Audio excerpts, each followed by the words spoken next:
La Universidad Nacional Autónoma de México, a través del Programa Universitario de Estudios sobre Educación Superior, presentan su 19º curso interinstitucional, Tendencias y Tensiones en la Educación Superior.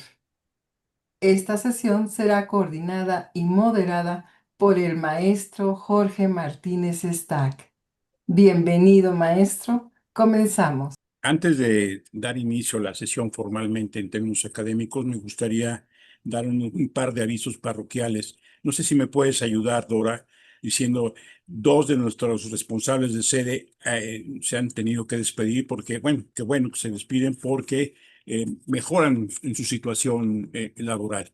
Dora, ¿nos puedes decir qué personajes nos han dejado de ser responsables, pero también importante darle la bienvenida a dos nuevos responsables? Dora, ¿me puedes ayudar en eso? Sí, por supuesto, maestro. Bueno, estos cambios fueron en la sede ESCA Tepepan del Instituto Politécnico Nacional. Y bueno, quien estuvo hasta este momento, el maestro Luis Enrique Frías. Y en su lugar queda la maestra Elsa Franco Martín. Bienvenida a ella. Y pues se le agradece mucho su aporte, apoyo hasta el momento del maestro Luis Enrique Frías. Por otro lado, también de nuestra sede de la Universidad Autónoma Benito Juárez de Oaxaca, pues despedimos a la maestra Nayeli García Soriano y entra en su lugar el maestro Juan Carlos García. Muchísimas gracias a todos y pues quienes se van, lo mejor de lo mejor. Gracias. Otra vez, gracias, Dora. Bueno, iniciamos la sesión. Bienvenidas, bienvenidos todos los participantes de nuestras sedes a esta edición, creo que no se debe decir, pero al curso interinstitucional en su número 19, Tendencias y Tensiones en la Educación Superior. Hoy damos inicio a un nuevo módulo, al módulo 4, que tiene por título La mediación tecnológica en la educación superior. Recuerden que al mismo tiempo que estamos teniendo esta transmisión a través de nuestro canal, bueno, del Zoom, se está transmitiendo en vivo en nuestro canal de YouTube, o sea, del Programa Universitario de Estudios sobre Educación Superior. Este, ya Dora nos ha hecho favor de darnos nuestros avisos parroquiales y entonces pues les doy la más cordial bienvenida a este panel de lujo que tenemos el día de hoy. Nos acompañan, a mí me da muchísimo gusto, me siento muy honrado, que la doctora Judith Subieta, que es la coordinadora propuesta inicialmente para este módulo, no esté con nosotros por motivos personales y que me haya pedido que si le apoyara. Y yo con un enorme gusto pues me he dado esa tarea y además pues, tener este panel pues me da muchísimo gusto. Voy a empezar bueno, por el doctor Pisanti. Ahora sí, eh, voy a decir una frase que no debo decir, este viejo conocido de nuestro curso, y bueno, todo el mundo en la universidad lo conocemos. Otro error, nuestra NAM, ¿no? Lo conocemos, aunque obviamente lo conocen también nuestras universidades. Y doctor Pisante, muchas gracias por su participación. En nombre de la doctora Subieta le agradezco. Y nos acompañan otros dos ponentes especialistas. Comentaba hace rato que leí una de las referencias para este curso y me encantó. Y el doctor Alberto Ramírez Martinelli. Perdón, Martinelli, es que así me dicen en mi casa. ¿Qué pasó, Martinelli? Pues soy Martínez, entonces, perdón, el doctor Ramírez Martinelli y la doctora Garduño Telis, y con Z, ¿no? Sí, es un gusto tenerles, les agradezco, insisto, en nombre de la doctora y en nombre propio, la doctora Subieta, su participación. Ahora, si me permiten, voy a tomar un par de minutos, 3 minutos, como para darle contexto al curso y sobre todo para nuestros participantes que nos están escuchando y viendo. Ahí esperaría que quien me va a ayudar a presentar. Quiero que vean nuestra página del curso. Y si le bajas un tantito, quiero ver ahí lo que dice, ahí está más, ahí está ahí, ¿no? Entonces, se supone que nuestro curso, es el último párrafo digo, el último párrafo de la primera parte, se propone explorar los procesos, problemas y prácticas que en la actualidad y de cara al futuro próximo, los sistemas e instituciones de educación superior buscan resolver.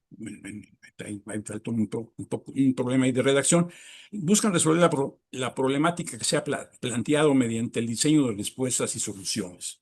Es decir, a lo largo del curso hemos estado viendo problemas que enfrenta hoy en día la educación superior y cada uno de los módulos ha intentado sistematizar respuestas a esos problemas con las participaciones que ustedes ya han visto.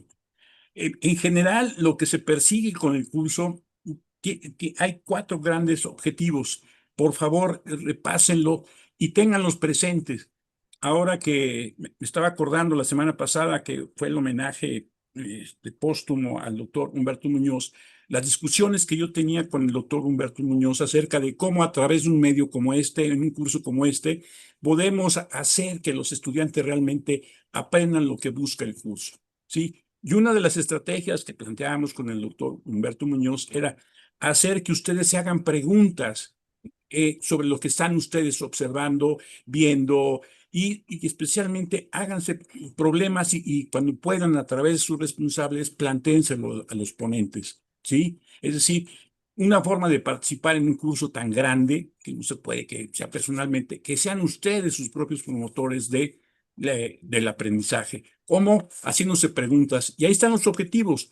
Ustedes, por ejemplo, el día de hoy, suponiendo que se aborde ese tipo de cosas, conozcan los principales procesos de transformación que atraviesan los sistemas e instituciones de educación superior en México y en el contexto internacional. Pero ahora vamos a ver cómo la mediación tecnológica está afectando a las instituciones de educación superior. Planténselo, ¿cómo está siendo afectada mi universidad, mi escuela, el lugar de trabajo? Yo en lo personal, sí, estoy siendo afectado. Entonces, insisto en esto, y lo hago también un poco acordándome de las discusiones con Muñoz, ¿cómo le hacemos para que un curso como estos pueda tener un mayor efecto en cada uno de ustedes ante la falta de interacción personal, o sea, que tengamos algo mucho más interactivo?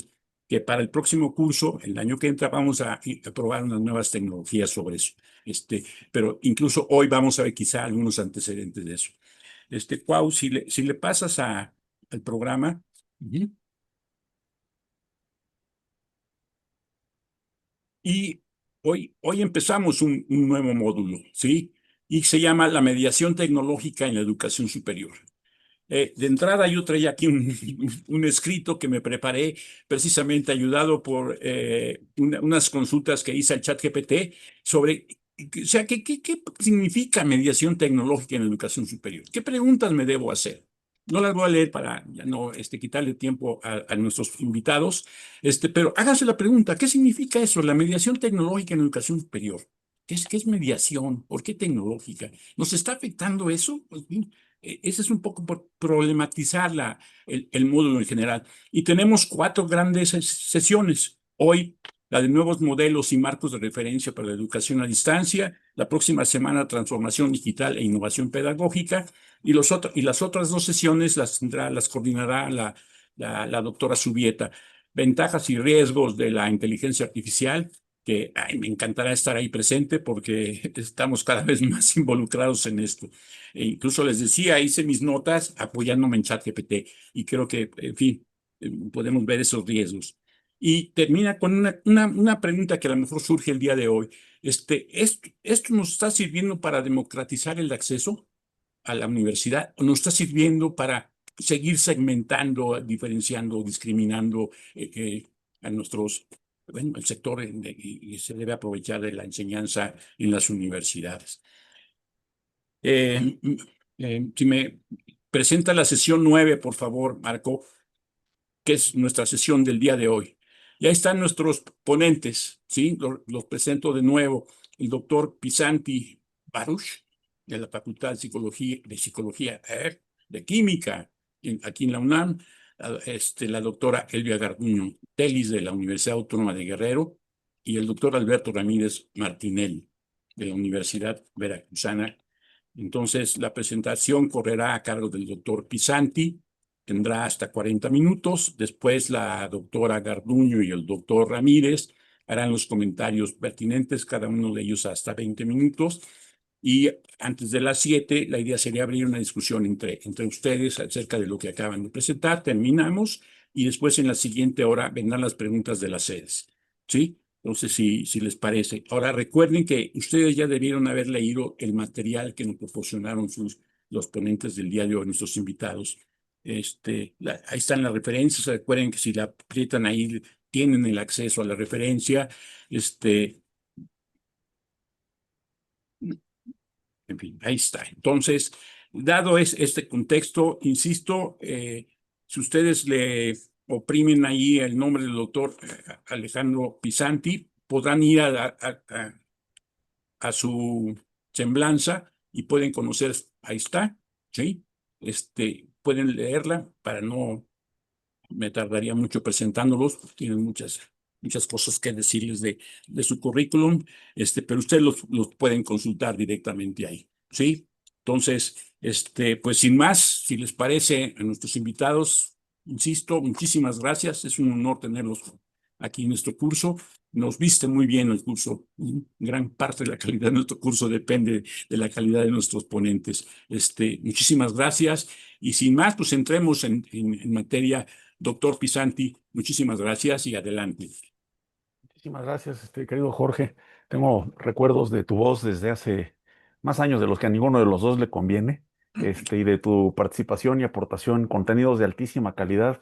A ver si me acuerdo bien, Radio Educación, Esa es mi envidia, ese es mi con hermano. Patti, recuérdame, Patti. Juan Stack, es Exactamente, mi hermano, él es, fue la voz de la UNAM mucho tiempo, sí. ahí la confusión, exactamente, perdón. Un gusto extraordinario agradecerle a la doctora Subieta y a Jorge Martínez Stack la organización, la invitación, la insistencia, además los preparativos que son realmente muy escrupulosos, como no lo mostraré yo, pero lo verán ustedes a través del doctor Ramírez Martinelli y la doctora Gardún. Con el doctor Ramírez Martinelli me une una amistad de pues más o menos tanto tiempo como ha habido educación a distancia en México basada en tecnologías de Internet o incluso algunas predecesoras. ¿Qué tenemos, Alberto? Desde 93, Quizá 32 años. un poco después, porque yo entré a la Facultad de Ingeniería en 95 Ah, ok. 30 años por de ahí. colaboración en esta materia. Este es un líder incansable, consistente, con una obra sistemática y ordenada, además de creativa y fértil. Y la obra de la doctora Garduño, que es afortunadamente notoriamente más joven, no solo que yo, sino que Alberto, es una obra extraordinaria que les recomiendo leer lo que sea que encuentren escrito por ella. Además, lo comunica con una enorme eficacia, rasca hasta el fondo de la olla de los problemas. Realmente es un honor servirles de trampolín para que ustedes hagan realmente la parte rica de la sesión. Esto, el, la primera vez que participé en una edición anterior de este programa, estaba reconstruyéndolo, fue en 2022, estábamos todavía en el calor de los confinamientos de la pandemia, y creo que algunas cosas que me preocupaban entonces, eh, terriblemente me doy cuenta de que no me han dejado de preocupar y voy a pasar a verlas en breve. Desde luego, repito, un enorme agradecimiento por la invitación y un saludo. No puedo hacerlo ni individualmente, ni siquiera por sede. Veo que estamos conectados, casi 550 personas. Un saludo de verdad muy cordial, tómenlo como si fuera personal, que además hay gente que no está conectada a través del Zoom, sino siguiendo a través de medios no interactivos. Este, el, tema de las mediaciones tecnológicas en educación tiene raíces pues tan antiguas como la misma educación, la educación en sí misma, desprendiéndonos, bien, no digo nada que no vayan a decir mejor otros, la educación es en sí misma una tecnología, aún prescindiendo de cualquier objeto material o cualquier representación material. Si la sola idea de identificar algo como conocimiento y transmitirlo, y en cuanto le añadimos algunos valores como asegurarse de que se transmitió, por ejemplo, pues no necesariamente con un examen, sino con la repetición del aprendiz o de la madre y el hijo. De ahí en adelante ya tenemos algo que realmente merece el nombre de una tecnología, independientemente del soporte material. Desde luego, la educación como la practicamos actualmente tiene muchos elementos eh, que en los últimos 200 años han variado muy poco, ¿no? La idea de la escalabilidad, es una de estas ideas que se critica mucho. ¿Por qué dan su clase por qué educan con base en cátedras? Pues porque es un factor de escala, ¿no? O sea, pero por otra parte, buscar esta escalabilidad también es propio de una era industrial y si nos descuidamos, estamos produciendo alumnos en serie, como estaríamos produciendo tornillos, o tuercas. Entonces tenemos muchos elementos de estos, vamos, es muy anecdótico, me da un poco de flojera, pero lo voy a decir rápidamente. Decir que si nosotros traemos un médico del siglo XIII a un quirófano actual, es probable que simplemente se salga sin saber qué haría con todos esos fierros y focos y pantallas que hay. También es anecdótico decir que si traemos un ingeniero de la época de Leonardo da Vinci y lo metemos a un despacho de ingeniería contemporáneo, no va a saber mucho por dónde empezar con tanta computadora, impresora, impresoras 3D, etcétera. Pero si traemos un maestro del siglo XVIII a un aula, sabe perfectamente qué hacer. Es un tropo ya muy repetido, pero no nos sobra. Y creo que voy a volver sobre él de una manera que espero resulte productiva hacia el final de mi presentación. Eh, Déjenme nomás asegurarme que están todos los materiales donde deben para iniciar el uso de un soporte audiovisual. Más que nada para fines mnemotécnicos y alguna imagencilla provocadora vamos a encontrar por allí. Pero estar habilitado para compartir pantalla, lo estoy, aquí está la presentación. Y vamos a ponerla en modo presentación para que se vea aún mejor.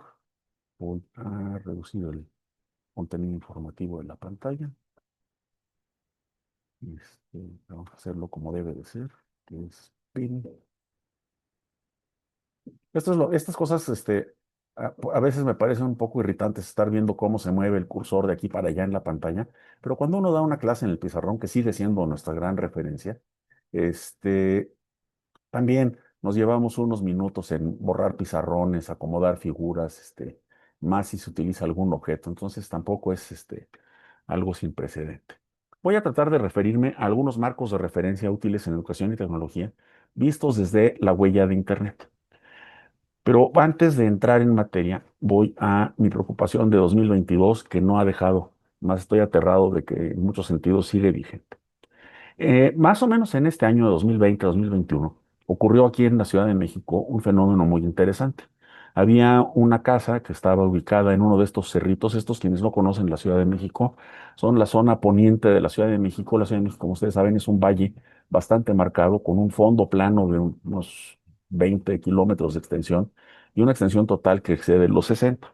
En parte, la manera en la que excede los 60 es que se mete en las montañas y barrancas que forman el borde del valle. En el poniente tiene estas partes muy escarpadas que además, como pueden ustedes ver, han sido objeto de trabajos de minería y extracción, de tal manera que han dejado paredes escarpadas y abajo es un verdadero queso suizo lleno de huecos y túneles de antiguas minas de arena. En este lugar ustedes pueden ver que quien tenía la casa desde la que se toma esta foto tenía una vista maravillosa de todo el poniente del valle. Veía edificios, carreteras, lluvia, sol, nubes, mañanas, tardes, una vista fantástica del valle. Quien quiera que haya construido una casa en esa zona de escarpas habrá tenido un terreno privilegiadísimo y una casa envidiada por miles. Problema de esta casita es que desde atrás se le empezó a ir el terreno por efecto de una pequeña construcción que se había hecho en un terreno contiguo, en el cual simplemente se había colocado una antena para celulares. La casa, el frente de la casa, obviamente la sala, los lugares espaciosos y agradables tienen esta vista. Y nadie desde allí está viendo lo que sucede en el resto del valle y en particular que se le está robando, se le está disgregando y desapareciendo el terreno. La casa se cayó unos días después de que se tomó esta foto, tuvo que ser abandonada para cuando estaba en estas condiciones. Y efectivamente se cayó enterita. Y una preocupación que tengo es que repito, la que sigo volviendo a sentir ahora con mucha presión, es que las universidades somos excelentes para ver esta vista. Las universidades tenemos un departamento de arquitectura, una facultad de geología, una escuela de artes plásticas, una de música. Vamos, en una universidad podemos construir todo esto hasta sin que hubiera la tierrita, porque sabríamos cómo volver a hacer las capas geológicas. Le pondríamos música, sabríamos perfectamente diseñar encuestas para analizar todos sus problemas sociológicos. No se nos escapa nada del universo que vemos. Pero somos malísimos para saber qué es lo que no estamos viendo. Ahorita tenemos una crisis en muchas universidades, está muy aguda en la UNAM en estos días, pero sabemos de evidencia de otros lugares y sabemos cómo se propagan estas cosas, en la que de repente descubrimos que no sabemos qué pasa con nuestras juventudes, no sabemos cuánto se ha dispersado el discurso de odio, el discurso de violencia. Tenemos fenómenos absolutamente paradójicos como el fenómeno incel, en el cual una cultura misógina, una cultura basada en una desconfianza, incluso un odio intenso contra las mujeres, se convierte en una amenaza para los varones. Este tipo de cosas, simplemente muy pocas universidades tienen estudios sobre esto, ninguna sobre su propia población. No sabemos cómo intervenir.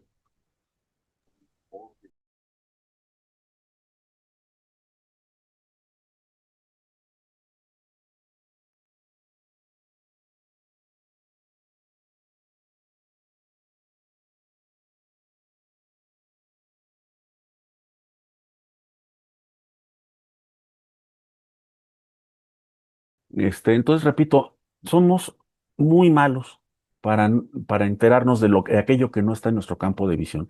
Y esto es algo que creo que tenemos que resolver, no solo alrededor de las mediciones tecnológicas que nos ocupan hoy, sino utilizando los medios técnicos y también sabiendo cómo los están utilizando otras poblaciones, delito organizado, juventudes, las mismas otras universidades en nuestro entorno, etcétera.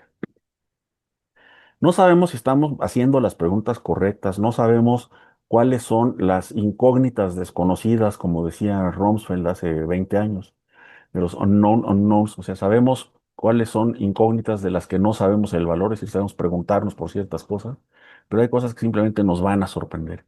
Y en particular, una de las cosas que siguen pasando en nuestras universidades es que no hemos aprovechado todo el potencial de Internet. Seguimos viendo Internet más que nada como un medio, una combinación de imprenta de cuatro tintas Harris sin papel y una ventanilla sin paredes, ubicua. Pero no hemos transformado algunos procesos fundamentales en la mayoría de las universidades.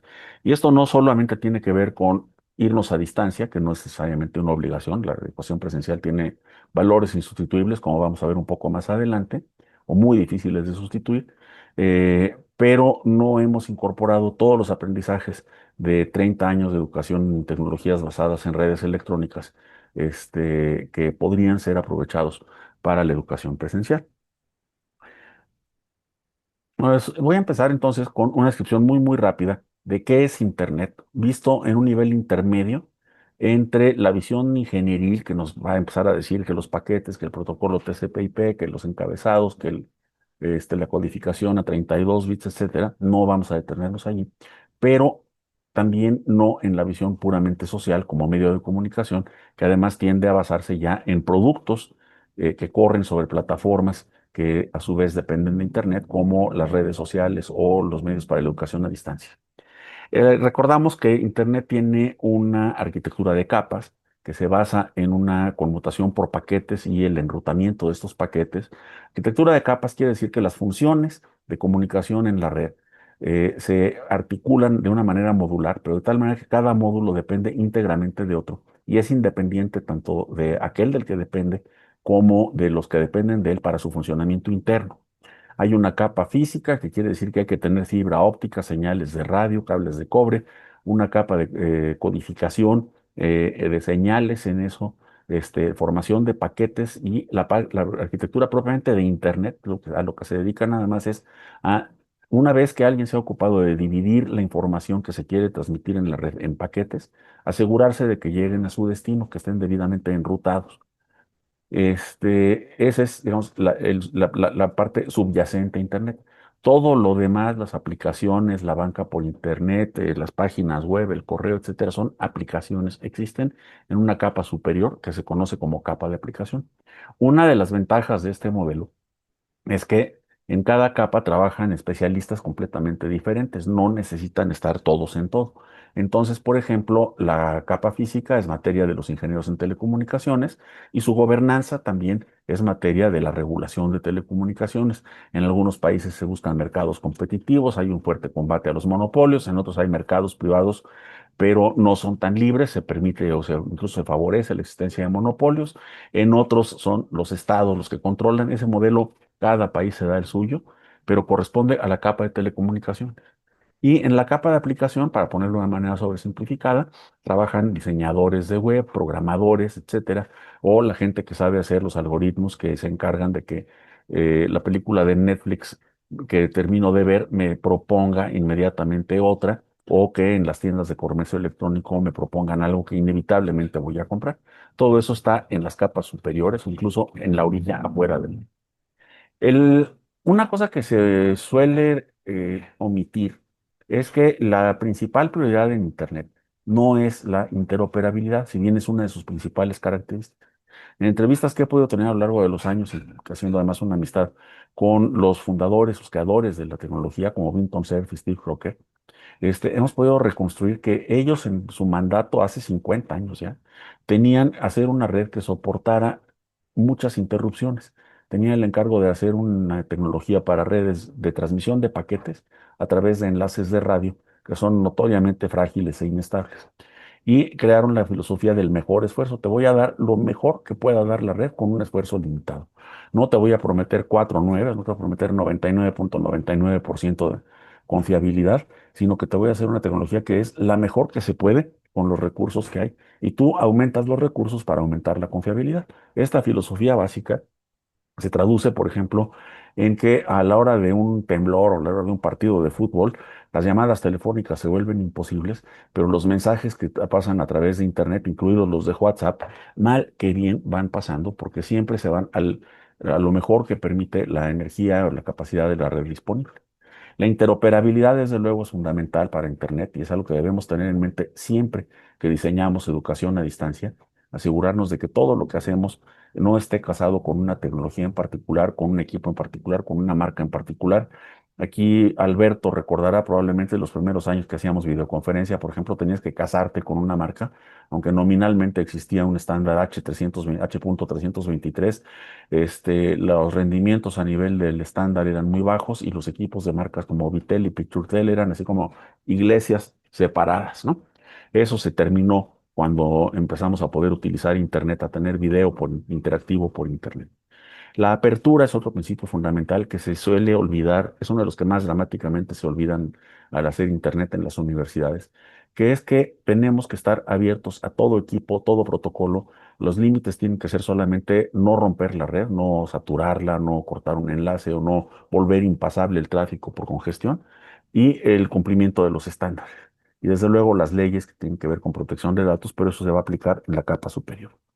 Y la participación en la gobernanza de Internet es igualmente abierta a cualquiera. De hecho, la gobernanza de Internet, como vamos a mostrar en otra lámina, se basa en la participación abierta de todos los posibles stakeholders o personas a las que les va en algo la red. La más importante, digamos, en su origen, que es la gobernanza de los estándares técnicos, se basa en la IETF, en la cual ninguna decisión se puede tomar como final en una reunión presencial, sino que se tienen que votar o consensuar, obtener consenso a través de correo electrónico, para que nadie esté marginado por no poder pagar un boleto o por no tener la posibilidad de hacer un viaje. Existe este principio de robustez que se conoce como ser generoso o ser liberal con lo que se recibe y parco con lo que se envía. Esto se refiere originalmente al diseño de los paquetes, pero ustedes se dan cuenta, lo pueden aplicar igualmente en un chat de WhatsApp y decir, lo que me llegue yo lo tolero, o sea, no voy a armar un pleitazo porque me siguen mandando los mismos chistes, o todas las felicitaciones de buenos días con gatitos y paraguas y florecitas, y ser yo parco con lo que envío. Pero esto viene del diseño de la tecnología. La inteligencia de la red se pone en los extremos. Cuando decimos punta a punta, lo que quiere decir es que la inteligencia de la red debe estar en los extremos. y la red se utiliza, perdón, la inteligencia está en cuando decimos la inteligencia está en la orilla, quiere decir que cosas como, por ejemplo, si una imagen debe ser encriptada, si debe tener determinado nivel de seguridad, etcétera, eso debe estar fuera de la red. La red solamente se encarga de transmitir paquetes. Se gobierna de una manera descentralizada, se construye y gobierna de una manera descentralizada. La red es una red de redes. Se construyó con un principio de escalabilidad que ha resultado impresionante. La red empezó diseñada pensando en que se conectarían las primeras cuatro y a lo mejor llegarían a 200 o 400 computadoras en distintos países. Y actualmente el número de miles de millones de dispositivos y personas conectados a la red se ha vuelto incontable. Y esto da lugar al principio de innovación sin pedir permiso. Cuando decimos innovación sin pedir permiso, desde luego no queremos decir que todo vale. Toda conducta humana se da en un lugar regulado, toda construcción tecnológica se da como una conducta humana y todo uso de la tecnología se da como una conducta humana que está en algún lugar del mundo donde está sujeta a alguna ley. Esto no quiere decir pues que Internet sea la ley de la selva, pero sí que no existe una instancia central o centralizadora a la cual se le deban pedir autorizaciones para introducir innovaciones en la red. Es la historia de Skype, es la historia de la web, es la historia de las empresas de video, las empresas de comercio electrónico, etcétera. Quiero preguntar nada más si vamos bien hasta aquí, si se sigue. Hay una pregunta, contesto rápidamente, dice Clauditalia Flores, que si sigue existiendo Internet. De hecho, ese no es un Internet 2.0, sino fue, bueno, es Internet 2, a secas lo llamamos. Es una red privada entre universidades con capacidades avanzadas y sí sigue existiendo. Y gracias por la retroalimentación. Entonces, sigo para adelante. Internet Society identifica como características invariantes que deben mantenerse invariantes de Internet su alcance global, la integridad de la red, mantener una red de propósito general, es decir, no es una red que se pueda distorsionar para favorecer la telefonía o el video o los mensajes de texto, sino que es una red de propósito general. Ya mencioné la innovación sin pedir permiso, que se entiende que es en la red, accesible a todo el mundo, basada en interoperabilidad y acuerdos mutuos, colaborativa formada por tecnologías que se pueden reutilizar y una cosa muy importante, sin favoritos permanentes. Cada vez que se propone algo en la red que puede favorecer a una empresa, a una tecnología, a un protocolo que lo va a convertir en protocolos, en un favorito permanente, estamos haciendo algo mal. Y esto pasa mucho con la legislación. Estos criterios, por ejemplo, nos sirven para inmediatamente darnos cuenta de errores grasos en legislaciones como las que se ponen para ciberseguridad. Actualmente hay varios debates de este tipo los cuales simplemente leer esta lista nos dice esa ley rompe Internet, va contra Internet y entonces además quiere decir que aunque la aprueben, no va a funcionar. Me brinco esto, son evaluaciones de impacto de este tipo de legislación, por ejemplo, sobre Internet, y paso ahora a describir una producción propia, que ya llevan algún tiempo, algunos de ustedes la han oído mencionar, que es una manera de entender aquello que se hace o aquello que sucede en Internet en relación con algo que existe o conocemos fuera o antes de la existencia de Internet. Esto quiere decir, esto parte de la idea siguiente, que es que cada vez que lo que sucede en la red está relacionado con alguna conducta humana, y cuando digo humana quiero decir individual o social, corporativa, comercial, gubernamental, o no lucrativa, nos conviene, nos resulta útil separar los componentes de esa conducta, puede ser un problema o puede ser algo benéfico, que vienen de la propia conducta humana y sus motivaciones, y lo que contribuye la red. Voy a utilizar como ejemplo para explicarme en los siguientes 6 factores el phishing, como ustedes saben, es un delito, que es una conducta perniciosa, que consiste en defraudar a las personas a través de la red, haciéndose pasar, suplantando o tratando de suplantar entidades que manejan recursos como bancos. O sea, lo típico es parecer el banco, ¿no? Obtener los recursos de las credenciales del usuario para tener acceso a sus recursos en el banco, pero ocurre con cualquier tipo de cosas, con las cuentas de Netflix, con las cuentas de Amazon o de Mercado Libre, ocurre con cosas que la mayor parte de las personas mayores de 30 años ni conocemos, que son, por ejemplo, Twitch, Switch, una serie de medios que se utilizan para intercambiar información, incluso para hacer pagos en sistemas de juegos en línea, que la gente más joven y los niños utilizan con toda fluidez y donde también son sujetos de fraudes y ataques. Primero y más notorio efecto de la red sobre cualquier conducta humana que se transfiere a la red es la masificación, o lo conocemos como hiperescala, que incluye efectos de red, es decir, multiplicación más allá de la exponencial a través de contactos sucesivos en la red, lo conocemos también como viralización en redes sociales, y la velocidad a la que ocurren estos eventos, porque como la transmisión de información en la red es casi instantánea, la amplificación de cualquier colaboración o ataque también es casi instantánea. En el caso del phishing, por ejemplo, en vez de que alguien trate de engañarles en su oficina, como ha ocurrido hasta el 2019, todavía conozco un caso, alguien llega de traje, corbata, gafete colgado, papeles con apariencia oficial y obtiene los datos de las cuentas de una persona diciéndole que trabaja para una compañía de seguridad que necesita estos datos para mejorar la seguridad de su cuenta de banco. Esta persona, pues a lo mejor pudo abordar a 100 posibles víctimas, a lo mejor logró convencer a 7, de las cuales 3 le dieron datos que resultaron útiles. Si se pasa al correo electrónico, como nos llega todos los días, pues tenemos 70 millones de impactos y aunque el porcentaje de bateo resulte mucho más bajo, igual se va a conseguir muchas más víctimas y mucho más dinero.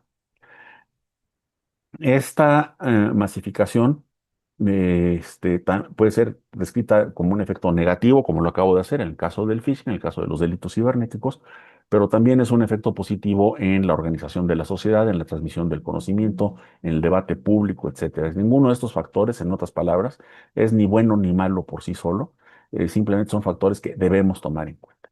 El segundo es la identidad. Internet no nos da identidad más que a través de la dirección IP.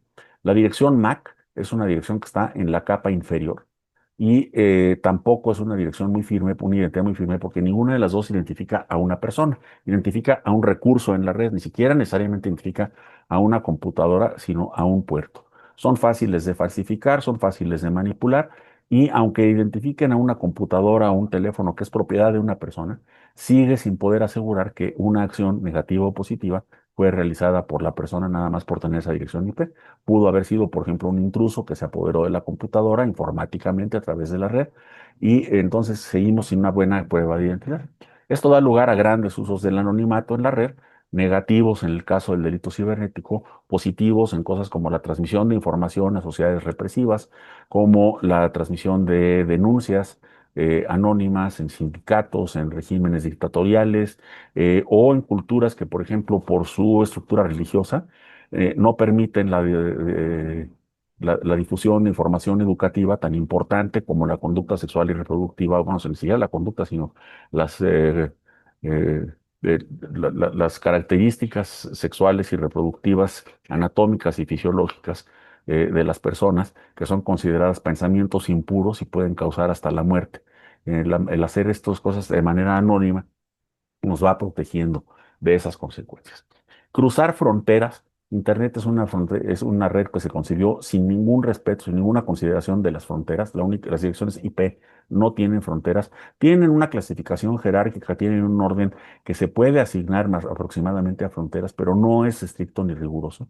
Y eso permite entonces, en el caso de los delincuentes, que tomen acciones en un país, por ejemplo, que para robar dinero a una cuenta en México, utilicen una página web que parece la de un banco en México, pero en realidad está ubicada, está alojada en un servidor en la República de Moldova, utiliza un nombre de dominio registrado en Hong Kong a través de una compañía registradora de dominios en Finlandia, mueve el dinero a través de una cuenta de Bitcoin que pasa por Brasil y termina en Rusia, ¿no? Este cruce de fronteras favorece mucho a los delincuentes porque hace muy difícil identificarlos y perseguirlos, pero repito, también favorece todas aquellas cosas en las cuales necesitamos proteger al emisor de situaciones represivas. El abatimiento de barreras quiere decir que las dificultades que se tienen para, por ejemplo, formar una organización o para entrar a un mercado, como por ejemplo para empezar a vender contenido en Estado mexicano en Estados Unidos, se reducen muchísimo porque no tenemos que formar organizaciones complejas, no tenemos que contar con rentas de espacios, inspecciones sanitarias, todo este tipo de cosas. Desde luego, todo lo que se hace en algún lugar debe ser hecho legalmente, pero sí nos ahorramos muchas dificultades cuando podemos vender en un país sin tener que instalar una oficina en ese país. Este abatimiento de barreras facilita el acceso a las bandas geminales, facilita también el acceso a los autores de la Wikipedia para que podamos estar construyendo una enciclopedia que es literalmente universal, tanto en contenido como en alcance, como sobre todo en producción. La fricción es la oposición a que algo suceda, es la energía que se tiene que gastar. En Internet lo entendemos como, por ejemplo, el número de pasos, el número de clics, etcétera.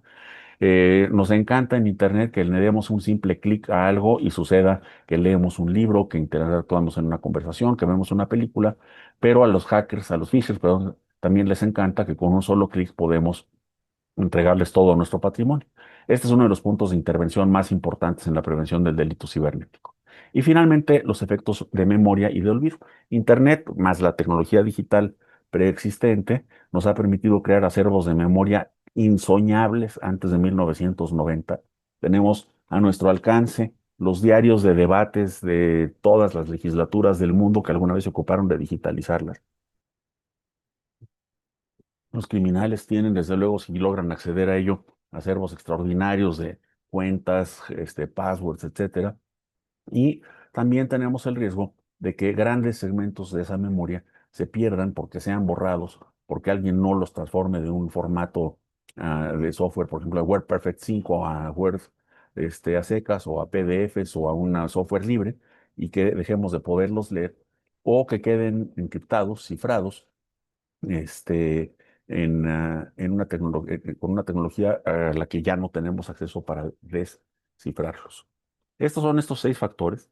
Tienen aplicaciones en la universidad, por ejemplo, en la discusión entre libros electrónicos y libros impresos, podemos ver que la masificación, por ejemplo, es un factor que favorece la difusión de los libros digitales contra los impresos. La identidad representa tanto la posibilidad de autorías anónimas como el riesgo de copias no autorizadas y su difusión. Acceso a libros transjurisdiccionales, libros que no está permitida su venta en mi país, los puedo comprar a través de Internet. El abatimiento de barreras en la industria editorial ha sido impresionante, nuevos lectores, nuevos autores, nuevos editores, nuevos canales, nuevas editoriales. La disminución de fricción nos permite accesos instantáneos a las obras, a la biblioteca, al escrito, o también a las ventas y la creación de obras colectivas. Y así sucesivamente. En bibliotecas, el mismo esquema nos permite comparar, digamos, las ventajas y desventajas que pueden tener las bibliotecas digitales o en línea contra las físicas. Fíjense ustedes que en ninguno de estos dos casos, libros digitales o bibliotecas, estamos obligados a tomar una posición a favor de uno de los dos formatos, el formato físico, tangible, y el formato digital, pero nos va dando cuáles son las características por las que uno u otro podría ser preferible para determinados usuarios y casos de uso. Y desde luego, el mantenimiento de estos grandes acervos de información nos ha permitido una mayor transparencia en los costos de las suscripciones, los modelos de suscripción y la posibilidad del acceso abierto y también del desarrollo de la ciencia abierta. Estos 6 factores también nos sirven como un test de leyes y una guía de mejoras en el caso de la legislación y nos da tránsito, desde luego, a la educación abierta o a distancia. Como ustedes bien saben, la mayor parte de ustedes ya llega a esto con esta expertise, la educación puede ser a distancia o puede ser abierta o puede ser las dos cosas. La educación abierta es antónimo de la educación escolarizada y esto se refiere fundamentalmente a su organización, mientras que la educación a distancia se refiere fundamentalmente al nivel de contacto, a los requerimientos de contacto físico entre la educación presencial y la educación a distancia. La educación tradicional se mueve en este espacio. Tenemos escuelas a las cuales hay que asistir, tenemos un sistema escolarizado, planes de estudio, inscripciones en fechas fijas, etcétera, y hay que ir a la escuela, hay que ir a la escuela para tomar clase, hay que ir a la escuela para ver a los compañeros y compañeras, hay que ir a la escuela para entrar a la biblioteca, hay que ir a la escuela para el laboratorio, hay que ir a la escuela para todo. El esquema abierto de los años desde que existen universidades que se llaman a sí mismas abiertas, como muy importantemente la Open University inglesa, la Universidad Abierta de España, la UNED, pero Universidad de Educación a Distancia, la UNAD de Colombia, etcétera. Todas ellas empezaron primero en universidades, pero, estoy mintiendo, ahí estamos hablando de estas universidades. El sistema de universidad abierta, universidades como la UNAM y algunos otros, empezó como un sistema que permite una organización abierta, pero requiere puntos de contacto presenciales, por ejemplo, para seminarios, evaluaciones, acceso a bibliotecas, etcétera. Y conforme logramos ir reduciendo estos contactos, nos estamos moviendo hacia este cuadrante en el cual tenemos educación que es abierta y a distancia. Y en medio de eso, la práctica que muchos tenemos es la que conoce como blended o mezclada, que no revuelta, mixta o híbrida. En estos esquemas nosotros si entendemos estos esquemas, podemos plantearnos cada proyecto educativo de una manera productiva para su diseño y saber, por ejemplo, que nuestras poblaciones requieren menos contacto, pero siguen exigiendo, digamos, por ejemplo, son profesiones que requieren certificación, necesitamos evaluaciones muy rigurosas, nos mantenemos en un esquema de evaluación tradicional, pero de acceso a materiales digitales y a interacciones educativas a distancia, y así sucesivamente según lo que requiera cada proyecto.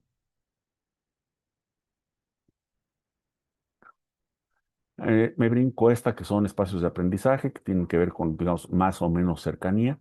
Y les presento rápidamente el concepto pues quiero terminar todavía con otro tema, el concepto de affordances, que son propiedades de los objetos que muestran al usuario lo que los objetos pueden hacer. El ejemplo clásico es una silla que fue diseñada para sentarse, pero ¿quién de los 540 que estamos aquí reunidos no ha usado alguna vez una silla como escalón, como parte de una escalera, para subirse a alcanzar una lámpara que hay que cambiar, un libro que está en un estante demasiado alto, ropa que está en la parte alta de un armario, ¿no?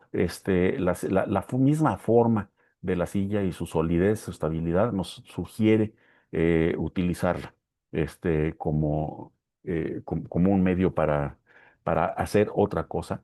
Y podemos ver, por ejemplo, cómo se entiende la discusión entre el libro impreso y el libro digital, en términos ya no solo de propiedades, sino de affordances. El libro impreso tiene una permanencia que no está garantizada como la digital, a menos que se lo coman los hongos o se queme. Pero por otra parte, la permanencia de la obra digital requiere un mantenimiento constante, un cambio a nuevos servidores, nuevos formatos, etcétera. En el libro impreso, cada ejemplar representa un solo lector. En el libro digital, una copia en biblioteca puede representar múltiples lectores y así sucesivamente. Las redes sociales tienen affordances como visibilidad, editabilidad, persistencia, individualización. Y en educación a distancia, perdón, tenemos de nuevo esta lámina.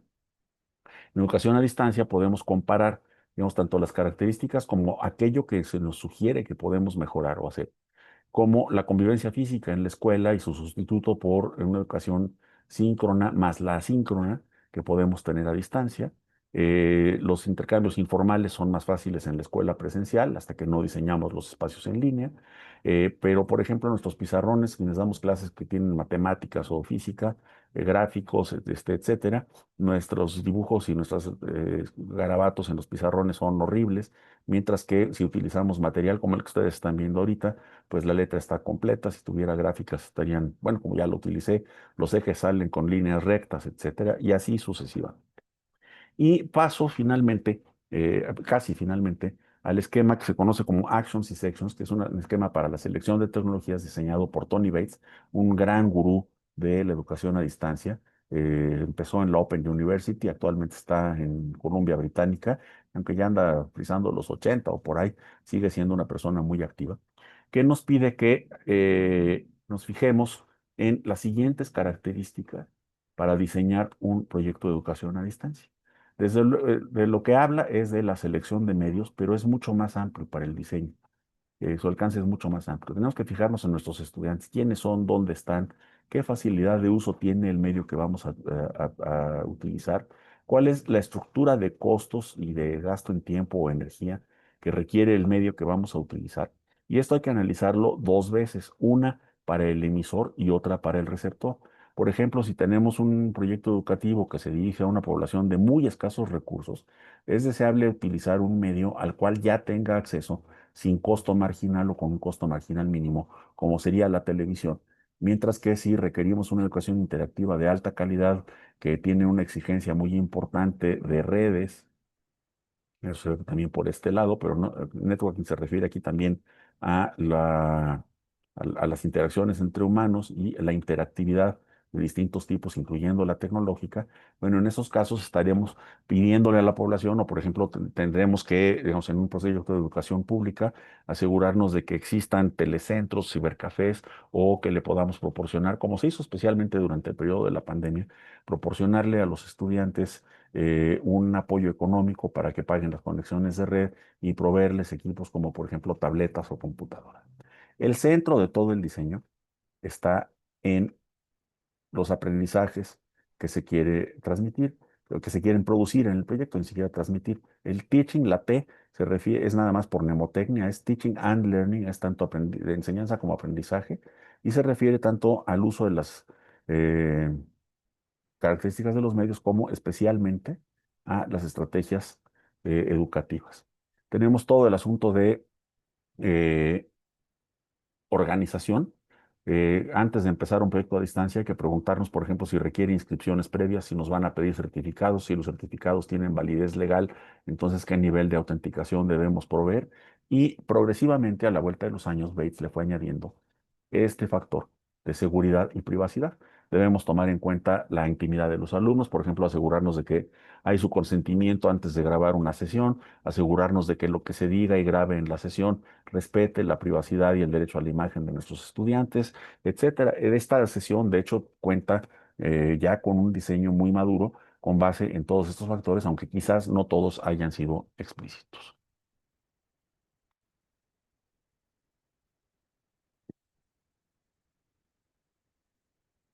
De esta manera se puede justificar, por ejemplo, y se mejoraron muchas cosas durante el periodo de contingencia de la pandemia. Y me quedo con un minuto para inteligencia artificial, sola, porque de esto seguramente pueden hablar mucho mejor tanto Alberto como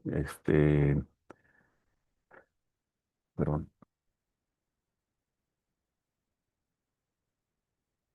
como Elvia. Pronto, de esto pueden hablar tanto Alberto como Elvia con mejor expertise y con alguna obra ya producida por ellos mismos. Nuestro problema es nada más es no concentrarnos en inteligencia artificial solamente en los productos brillositos y luminosos que conocemos como ChatGPT y su múltiple competencia de inteligencia artificial generativa basada en interfaces, basada en bases de datos de grandes lenguajes y operada a través de interfaces que simulan el lenguaje natural. Hay muchísima más inteligencia artificial en el mundo. Esto de la explosión de la inteligencia artificial o la eclosión de la inteligencia artificial generativa en modelos del lenguaje es como si hubiera habido una explosión de una bomba atómica en una parcela, en algún lugar recóndito del campo, en algún lugar del planeta. Es algo que ocupaba un espacio relativamente pequeño dentro de la historia de la inteligencia artificial, pero resultó por una combinación histórica de buenos algoritmos, buenas matemáticas, buen trabajo de base calibrando los modelos y la disponibilidad de recursos computacionales, resultó algo que adquirió 50 millones de usuarios literalmente en horas y que ya no nos va a dejar. Pero las otras aplicaciones y formas de inteligencia artificial no deben ser ignoradas. Prometí desde el título marcos de referencia y aquí lo que pasa es que los marcos de referencia son innumerables y tenemos que empezar a pensar cuáles son los que realmente necesitamos. Hay marcos hace 5 años, cuando yo paré de contar, ya antes de ChatGPT, pues, ya había como 1.300 marcos de referencia éticos para la inteligencia artificial de instituciones tan variadas como la UNESCO, el Instituto de Ingeniería Eléctrica y Electrónica de Estados Unidos, que es una super institución en estándares técnicos, y así sucesivamente. Algunos de ellos eran explícitos en que se basaban en un código de ética profesional, otros tenían evidentemente una huella de origen religioso o filosófico determinado. Los marcos de gobernanza de la inteligencia artificial que se están presentando actualmente, se pueden ver más o menos fundamentalmente como los tres primeros de la parte de abajo de la lámina. En Estados Unidos se está propugnando la libertad de mercado, acceso irrestricto a datos, innovación sin freno y una respuesta. Esto no quiere decir que todo daño sea tolerable, hay una respuesta reactiva pero robusta a los daños. Por ejemplo, cuando un abogado representa mal o presenta mal un caso utilizando ChatGPT, puede perder la licencia. Cuando estudiantes de universidades hacen trampa usando ChatGPT, pueden perder hasta la inscripción. Y cuando se producen daños, por ejemplo, a la salud, la respuesta son estos litigios colectivos de Estados Unidos que ustedes saben que son brutales y que pueden llevar a la quiebra una compañía. Europa tiene un enfoque mucho más precautorio, muy restrictivo, basado en la privacidad de las personas, la protección de datos personales y derechos como aquellos que pueden ser afectados por una libertad de expresión que no se frene ante la calumnia, la discriminación, el antisemitismo y otros frenos muy bien aprendidos que tiene Europa, y la prevención de riesgos en sistemas de alto impacto. China, que tiene innovación tecnológica desbordada, acceso a datos tanto occidentales como chinos relativamente ilimitado, que niega el acceso a los datos chinos a los extranjeros a China, pero un control estatal y político absoluto sobre lo que se hace con la innovación. Y una variante de esto que dejo como algo que a mí me produce mucha más esperanza, es el modelo del Reino Unido, que es más liberal que Europa, que da mucho más chance de que se generen innovaciones, empresas nuevas, etcétera, donde además el Reino Unido tiene una tradición muy fuerte en computación y en particular inteligencia artificial. Entonces, más liberal que Europa, aunque no tanto como Estados Unidos. Y una de las cosas que pasa, digamos que lo diferencia, es que en Europa se está tratando de establecer una gobernanza general bajo un conjunto único de reglas para la inteligencia artificial. En Estados Unidos se está evitando y posponiendo todo lo posible la creación de un marco de reglas. Y el Reino Unido lo que está haciendo es actuar más bien sobre lo que conoce como verticales, es decir, reglas para el uso de inteligencia artificial en salud, reglas para el uso de inteligencia artificial, en educación, reglas para el uso de la inteligencia artificial, en las adquisiciones del gobierno y así sucesivamente. Y eso tiene la ventaja de que nos permite utilizar las herramientas que ya las sociedades tienen. Por ejemplo, tenemos una ley que limita y restringe el tipo de y características de los dispositivos médicos que podemos utilizar que pudieran tener un efecto en la salud de las personas. ¿No? Un hospital público no puede comprar cualquier jeringa, no puede comprar cualquier dosificador de suero, y un hospital privado en realidad tampoco puede, porque si algo sale mal, va a incurrir en una responsabilidad que puede ser incluso penal si alguien sale lastimado o fallece.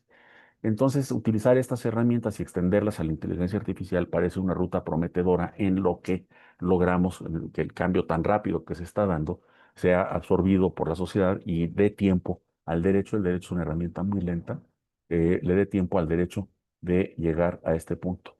Yo, este, me quedo con la duda, ¿será posible crear un esquema como el de Sections de Bates o como mi 6F para la inteligencia artificial, en particular para la educación? Es un punto muy importante. Y así como Internet, la inteligencia artificial arroja luz sobre todo lo que estamos haciendo, nos lo cuestiona y nos desafía a superarlo. Por ejemplo, la evaluación. Debemos dejar atrás la idea del examen en el cual hacemos una pregunta que ChatGPT puede contestar. Tenemos que cambiar completamente nuestros métodos de evaluación y hay un riesgo en esto, una cosa que sí es lamentable, que es que hay un regreso en escalabilidad. Se aspiraba a que la introducción de cada vez más tecnología ayudar a que con el mismo aparato educativo pudiéramos atender más y mejor a más personas. Y actualmente la primera respuesta que hemos tenido es una retrogresión a la evaluación individualizada, hablada, ¿no? Para asegurarnos de que el estudiante es quien contestó el examen o quien conteste el examen, y eso nos está pegando en escalabilidad. Termino aquí agradeciendo muchísimo su atención y atento además a que ahora sí empiece lo bueno con mis queridos ¿cómo se llama? Comentaristas, que en realidad son mis maestros y más bien ahora, hoy los veo como mis sinodales. Ok, pues me dejaste sin palabras, Alejandro. No sé si espero a que me den la palabra o... Adelante, doctora. Ok, bueno, pues primero que nada, muy agradecida por la invitación y sobre todo también con Alejandro porque siempre aprendemos cosas desde diferentes perspectivas y con diferentes miradas. Y yo quiero retomar, bueno, déjenme poner el tiempo. Quiero retomar varias de las cosas que dijiste, querido Alejandro, pero sobre todo partir de estas preguntas que me hicieron mucho ruido, ¿no? ¿Qué es lo que no estamos viendo?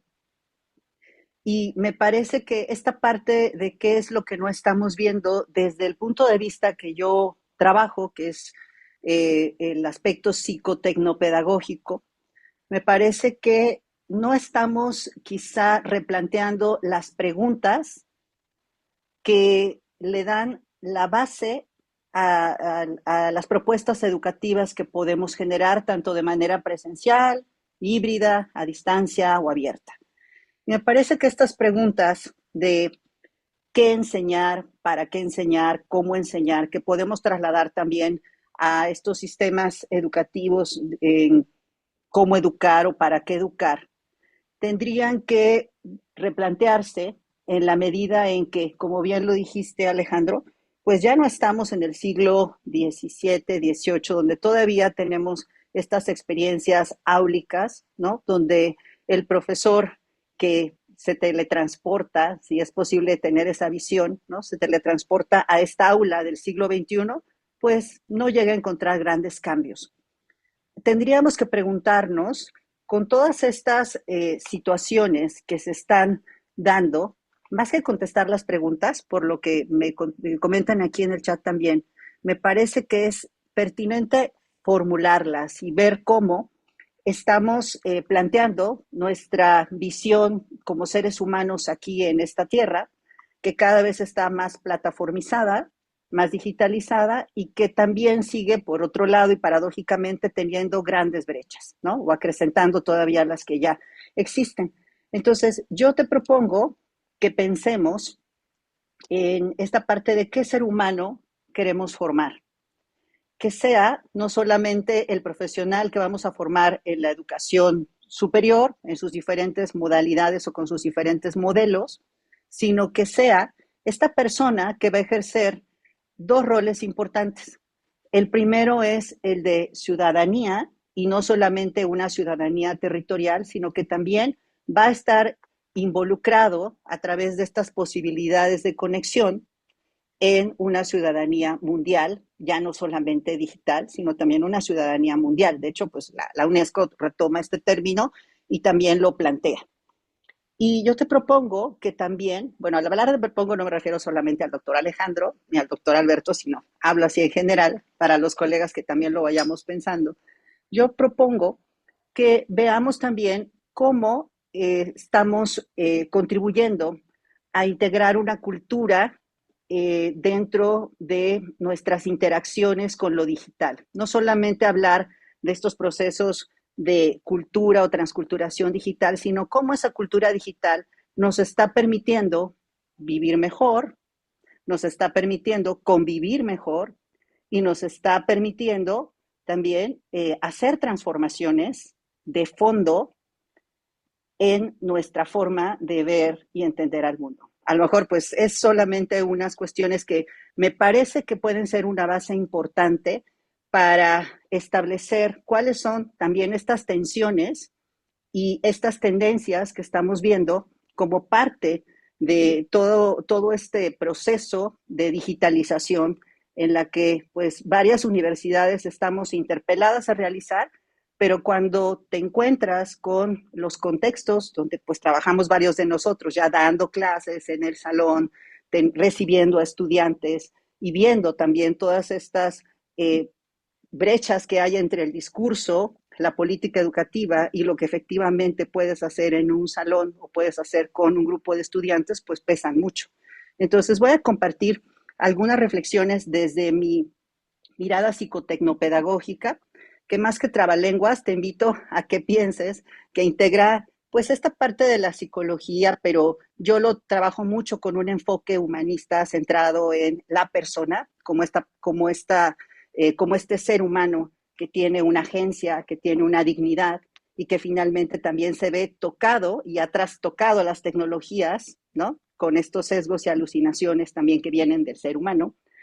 Y que pienses no solamente en la psicología centrada en la persona, sino también en la tecnología como parte de estos procesos de interacción, que pienses también en la pedagogía como esta finalidad de formación que va orientada a formar a la persona, que se va a integrar a una sociedad digital y presencial, a múltiples, y que pienses también en la didáctica como estas formas de comunicar, como estas formas de estructurar y como estas formas de realizar estos procesos de transformación, que yo me atrevería a pensar que pueden ser transformadores. Pero sobre esa base, te invito a pensar en las siguientes tensiones. Y estas tensiones tienen que ver con pues lo que por un lado se plantea y por otro lado se puede realizar. Y te lo digo desde la universidad pública, ¿no? Donde también podemos encontrar, pues, con más intención, tal vez, quizá algunas de ellas. Una es la plataformización o la transformación digital frente a la brecha digital.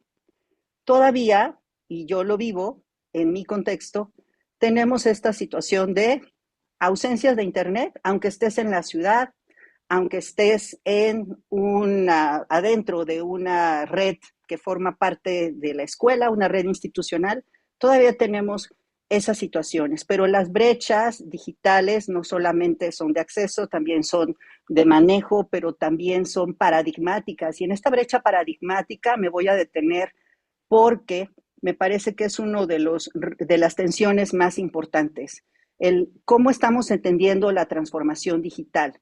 Si bien es cierto que Alejandro nos plantea una visión de cómo la Internet desde el punto de vista técnico, muy tecnológico, va transformando también a través de estas formas de masificar, pero también de desterritorializar, ¿no? la educación, pues también veamos si estamos entendiendo que en estos paradigmas van implícitas otras cosas, van implícitas finalidades, van implícitas metodologías, van implícitas pedagogías. ¿Por qué no hacerlo explícito? Y pensar en cómo estamos contemplando estos paradigmas de entender la integración tecnológica. Otro aspecto que quiero compartirte es esta parte de la parte de las competencias, que también ese término suele ser bastante álgido en algunos sectores, pero bueno, existen competencias digitales, alfabetización digital, pero recientemente se ha separado o se ha particularizado más en la parte de alfabetización en inteligencia artificial generativa. Estamos hablando entonces de un sistema que tiene condiciones muy específicas y que nos interpela entonces como universidades a pensar en procesos de formación específicos para tener estas experiencias de interacción y de formación con estos sistemas. Nos estamos formando para integrar a integrar a nuestra vida profesional estos sistemas por temor a ser sustituidos. Nos estamos formando para manejar sistemas de IA o estamos formando a seres humanos que van a hacer o van a realizar acciones transformadoras con o sin la IA, o incluso en algún momento a replantear lo que el mismo ser humano ha hecho, y lo ha hecho con fines eminentemente mercadológicos, eminentemente comerciales y siguiendo tendencias también que suelen ser cuestionables, ¿no? Como el colonialismo digital, como esta parte de pues tener también visiones muy presentes, como esta visión, pues, no sé, eurocentrista, o visiones que van muy vinculadas a algo que comentabas, Alejandro, que tienen que ver con estos sesgos de misoginia, ¿no? La manósfera, o cómo se está viviendo y pensando el mundo a través de los datos y de los entrenamientos que se hace tanto de los algoritmos como de estos sistemas. ¿Estamos educando a personas para que lidien con eso, o estamos educando a personas que van a transformar, cuestionar y replantear eso? Y pugnar porque no solamente se regule, sino también porque se cambien cosas. Y creo que estamos en una situación bastante crítica al respecto.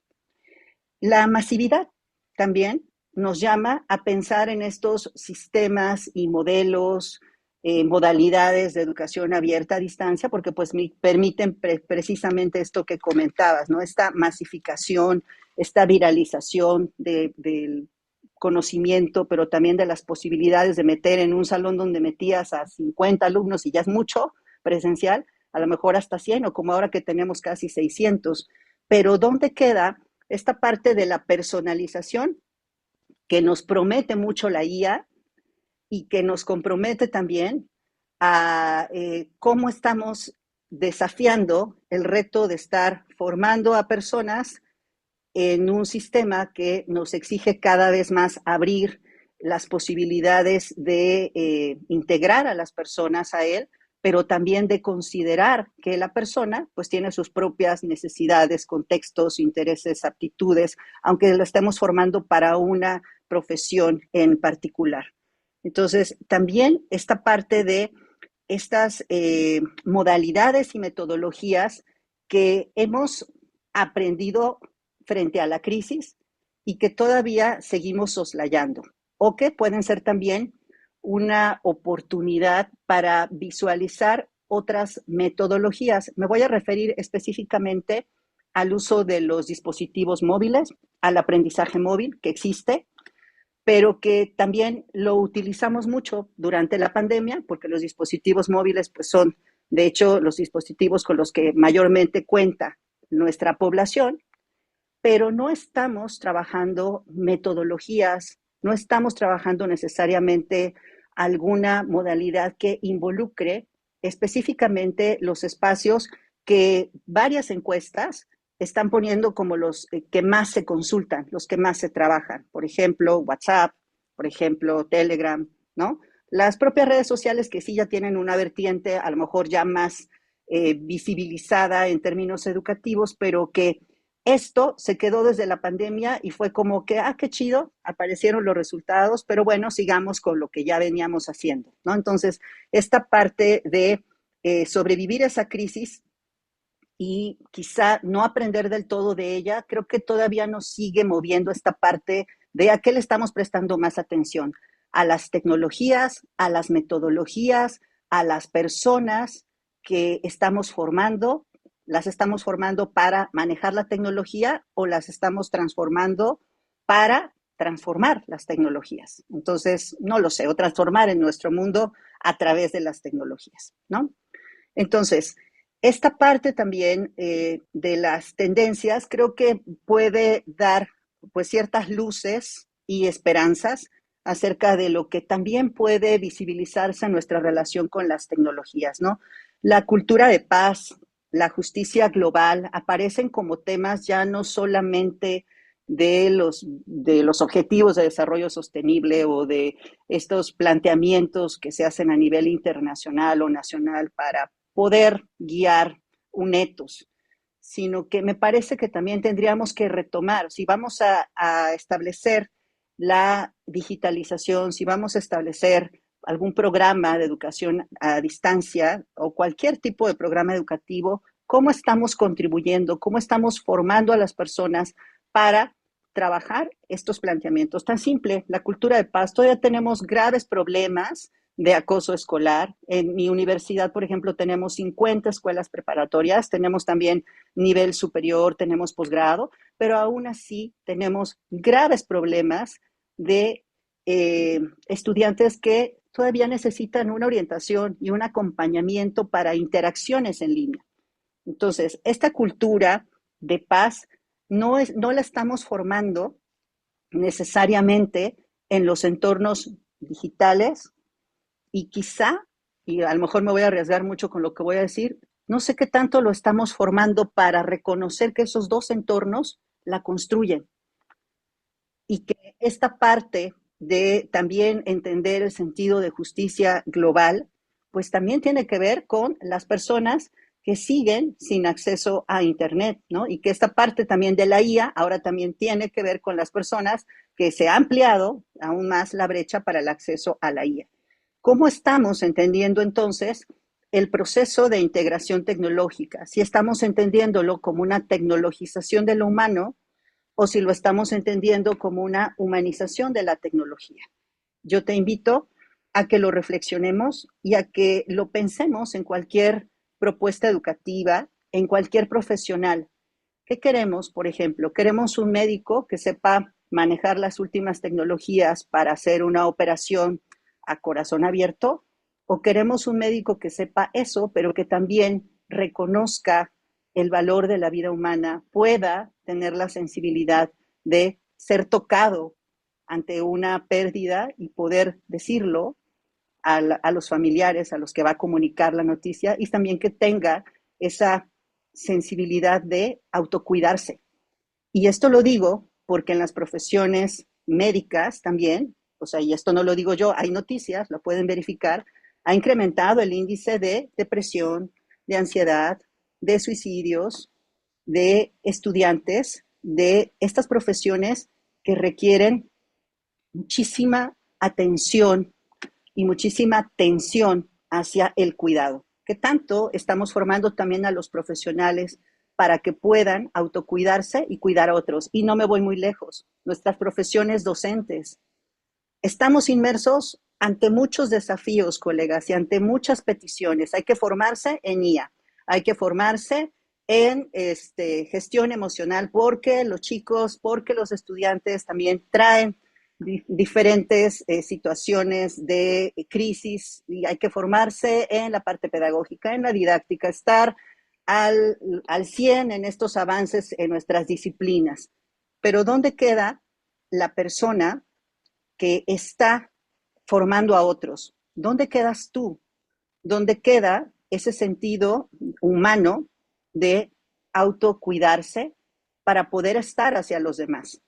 ¿En qué punto nos estamos digitalizando demasiado como para pensar que el hecho de meter un buen prompt va a resolvernos el asunto de la personalización del aprendizaje, cuando quizá atrás de la palabra personalización no estamos viendo a la persona que está, no solamente de manera virtual, con la cámara apagada, porque a veces no se prende, no solamente porque haya timidez o no esté en clase, sino porque pues no le da la conectividad para tenerla prendida.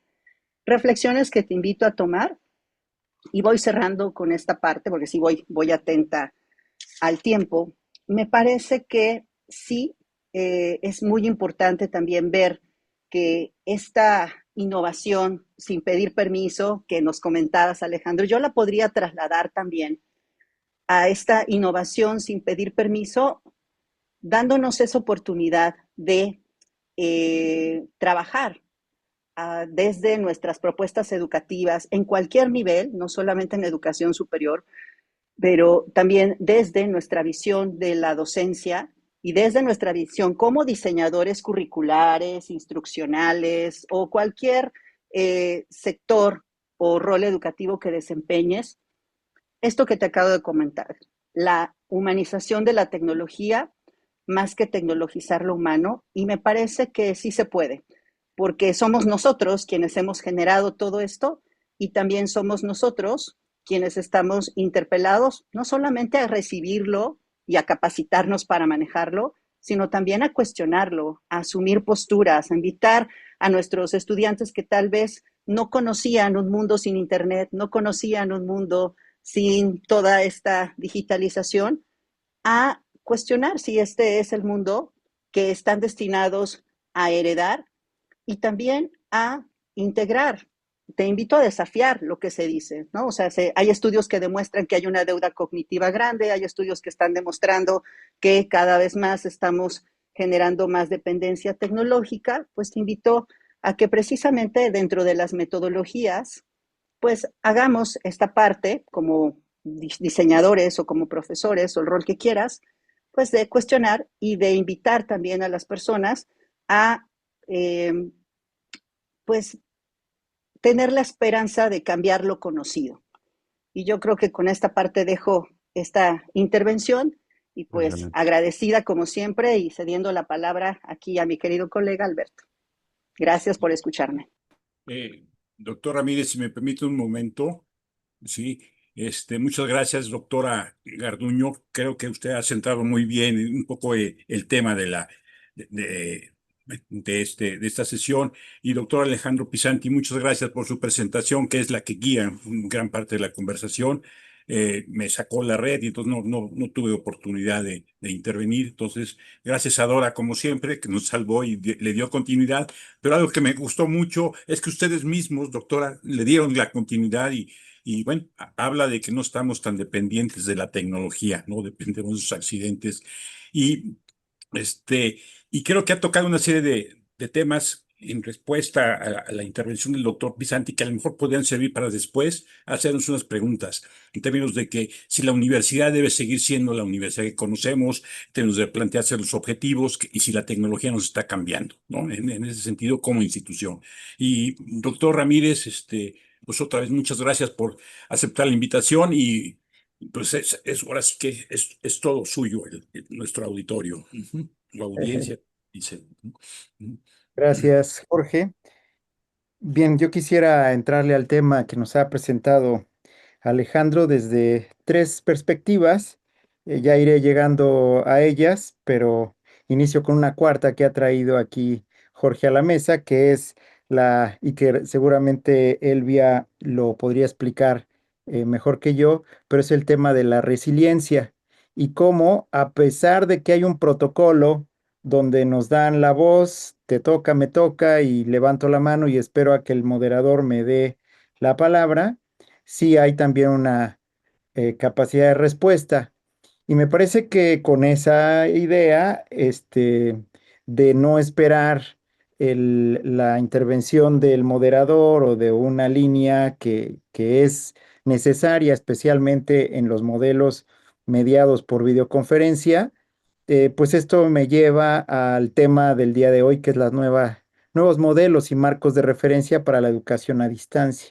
Y eso quiere decir que estamos en búsqueda de modelos de regulación, y son modelos de regulación de las formas de interacción, ¿verdad? O sea, llevamos ahí en el chat, he estado leyendo algunas de las preguntas, de los comentarios, y hay quizá un sentimiento incluso quejoso del olvido de la plataformización, como dice Elvia, del olvido de lo aprendido durante la pandemia, y ahora regresar exclusivamente a lo presencial.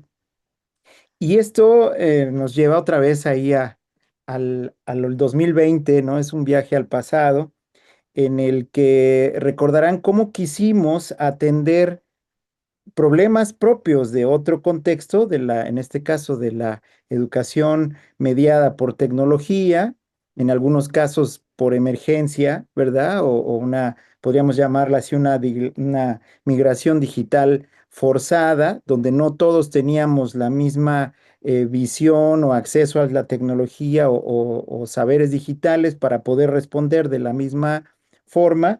Y una de las primeras malas decisiones que tomamos fue querer medir las horas del salón de clase igual que lo hacíamos en la presencialidad. Y entonces las instituciones tuvieron que comprar licencias de Zoom o de otras tecnologías que originalmente estaban pensadas para 40 minutos, pero como mi clase tiene 2 horas, pues entonces yo tengo que hacer uso de esas 2 horas. Cuando sabemos que el tiempo en línea, el tiempo conectados es distinto al tiempo del salón de clase, al tiempo de los pasillos y al tiempo de llegar con el café en la mano. ¿Sí? ¿Ahí algo pasó? No. Todo bien. Listo. Ya, perdón. Nomás estoy Este, cambiando de libreta, llevo demasiadas notas. yo también ya tomé un montón de notas. Entonces, Y bueno, y ahora sí voy al acabé tema. una libreta con lo de él. Sí, yo también llevo ya muchas notas. Y quisiera entonces entrarle al tema que presenta eh, Alejandro, que es muy, muy generoso, y además es un lujo escuchar la parte técnica de Internet explicada por nuestro único mexicano en el Salón de la Fama de Internet. Entonces ha sido un lujo escuchar esa explicación.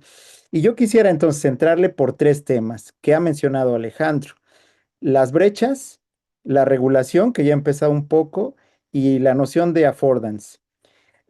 Y empiezo por ahí. Affordance es entonces la invitación que te hacen los objetos para usarlos de la forma en que han sido diseñados, ¿no? Algunos objetos son muy claros en su diseño, tienen una affordance muy alta y entonces lo puedes utilizar fácilmente. Por ejemplo, en los sistemas operativos, que te salga una crucecita arriba, un botoncito rojo, pues te invita a cerrar, apretarlo y sabes que va a cerrar, ¿verdad?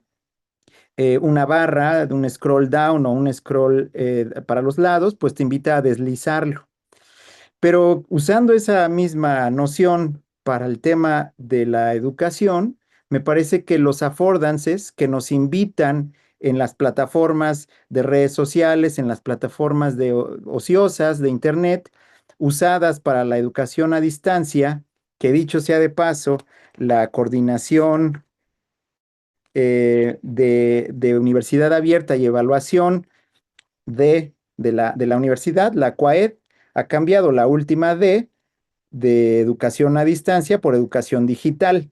Y eso por ahí, pues ya es un guiño a una evolución importante de la CUAED, de la misma UNAM y de la misma coordinación de evaluación, innovación y desarrollo educativos, que también tienen una voz muy importante y fuerte ahí en la UNAM. Entonces la CUAED con D de digital, pues también pone ahí hace un guiño importante a la evolución que estamos teniendo.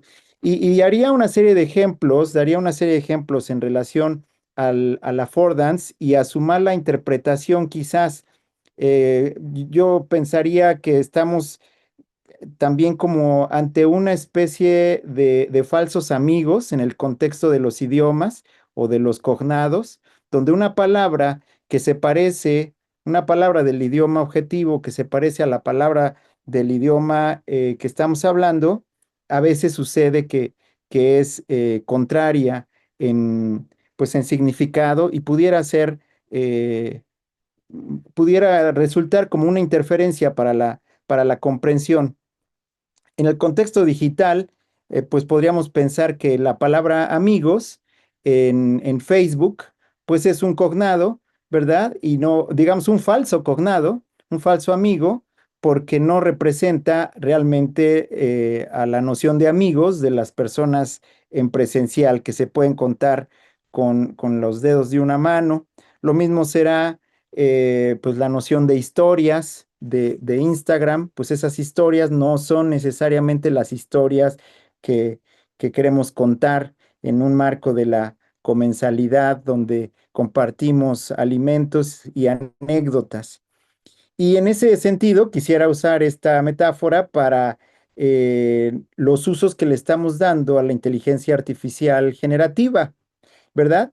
Y aquí un pequeño paréntesis. Google, venimos usando Google desde hace mucho tiempo, o la Wikipedia, que tienen una casilla que nos invita, digamos, el affordance de la casilla es escribir, y en el caso de Google, un par de palabras desarticuladas, ¿no? En el caso de Wikipedia, una noción de la cual queremos encontrar una pues noción, una definición enciclopédica. Y ese affordance de la cajita de escribe aquí, de repente llega al Gemini, al Perplexity, al ChatGPT, a OpenAI, y nos dice, aquí está esta misma cajita que has usado por años. El affordance de la cajita es escribe 3 palabras. Si eres avanzado, usa operadores booleanos, pero en realidad la invitación de estos grandes modelos de lenguaje, inicialmente y sin la alfabetización en IA que menciona Elvia, pues es escribe de la forma más simple y ramplona que se te ocurra, ¿verdad? Entonces de ahí vienen nuestros prompts chafas, nuestros prompts mal hechos, nuestros prompts que están alineados más bien pues, a la sustitución de lo que yo usualmente tendría que hacer, ¿no? Una especie de Alexa, hazme la tarea, ¿no? Y en ese sentido, pues no tengo la posibilidad, por el affordance que han hecho ahora alusión, a hacer una buena redacción de un prompt.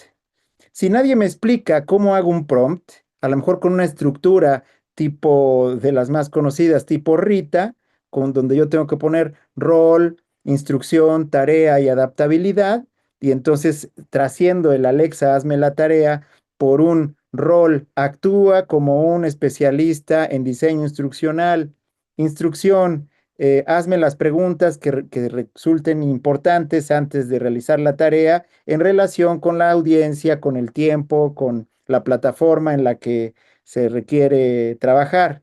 Tarea, ayúdame a diseñar un objeto de aprendizaje para un curso de química orgánica. Adaptabilidad, debe de ser un guión de video especial para chicos de tercer semestre de la Facultad de Química, ¿vale?